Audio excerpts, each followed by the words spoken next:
चलिए ध्यान दीजिएगा, पिछली क्लास में हम क्लास 11th का संकरण के बारे में बात चल रहा था और संकरण को बहुत आसान माध्यम से हम लोग संकरण बनाना सीखे थे।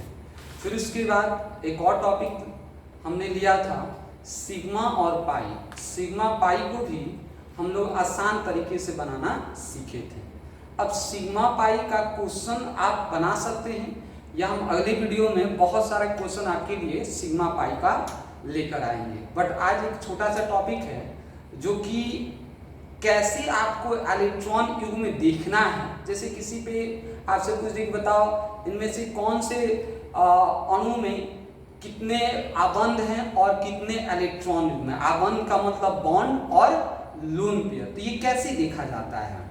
तो देखिए सबसे पहले ये बात समझते हैं कि लोन पेयर या इलेक्ट्रॉन युग्म होता क्या है। तो बात समझते हैं सबसे पहले कि लोन पेयर होता क्या है। इसे हम एक एग्जांपल लेते हैं,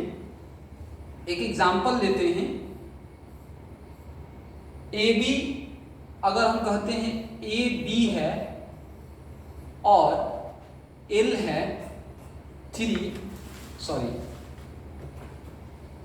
ए बी 3 और एल 0 है, ए बी 3 एल 0 है। तो इसको इलेक्ट्रॉन युग्म में कैसे बदला जाएगा। तो सबसे पहले समझते हैं कि इलेक्ट्रॉन युग्म होता क्या है। इलेक्ट्रॉन युग्म होता क्या है। तो इलेक्ट्रॉन युग्म का मतलब होता है कि जब केंद्रीय परमाणु का मतलब सेंट्रल एटम पर 2 इलेक्ट्रॉन आ जाए तो उसे एक इलेक्ट्रॉन युग्म कहा जाता है, एक लोन पेयर कहा जाता है। वो कैसे होगा बात को समझते हैं। तो हमने इसी को कन्वर्ट करके लिख दिया ए बी 2 एल 1। देखिए आप बात अगर समझ रहे हो तो थोड़ा सा में आपको कोई दिक्कत नहीं होने वाला। ध्यान दीजिएगा 3 है, हमने इसको क्या कर दिया 2 और 1, 2 1 3। अब देखिए अब हाइब्रिडेशन निकालना होगा। तो हाइब्रिडेशन आपको इसका भी पता है, हाइब्रिडेशन क्या होता है sp3 होता है, sp2 होता है और इसका भी क्या होता है sp2 होता है। मींस इसका ही टाइप क्या है ये।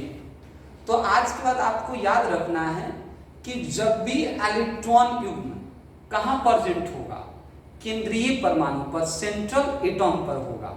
तो जब भी सेंट्रल एटम पर लोन पेयर प्रेजेंट होगा तो बॉन्ड एंगल जो होता है, आबंध कोण जो होता है 2 से बॉन्ड एंगल जो होता है, बॉन्ड एंगल आबंध कोण 2 से 5 डिग्री तक क्या हो जाते हैं, डिक्रीज कर जाते हैं।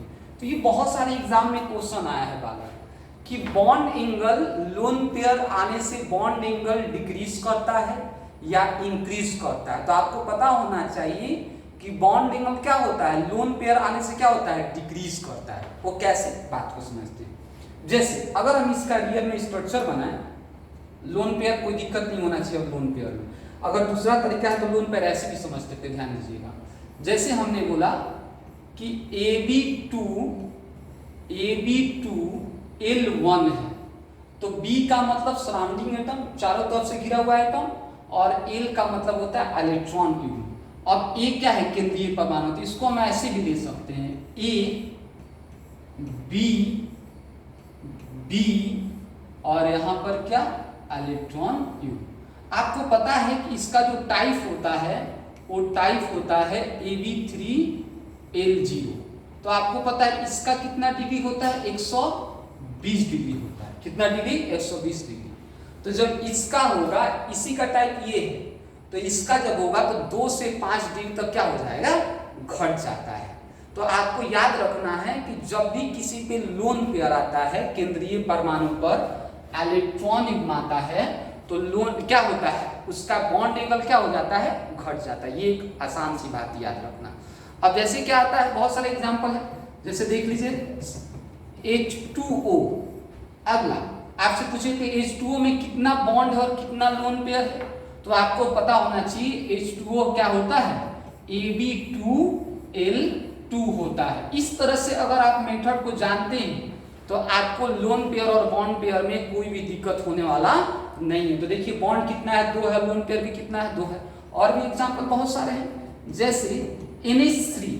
तो आपको पता है कि NH3 का स्ट्रक्चर जो होता है इस तरह से बना सकते हैं, NH3AB3L1। देखिए लोन पेयर बॉन्ड पेयर कितना है, 3 है, और लोन पेयर कितना, 1 है।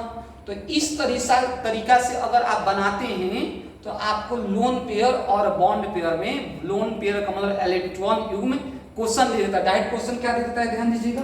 डायरेक्ट क्वेश्चन देता है आपसे कि बताइए NH3 में कितने लोन पेयर हैं, NH3 में कितने इलेक्ट्रॉन युग्म हैं। तो आपको पता होना चाहिए कि ये इसका स्ट्रक्चर क्या होता है, AB3L1, मतलब लोन पेयर कितना, 1 होता है। तो ये लोन पेयर का कंसेप्ट आपका आना चाहिए, ठीक है।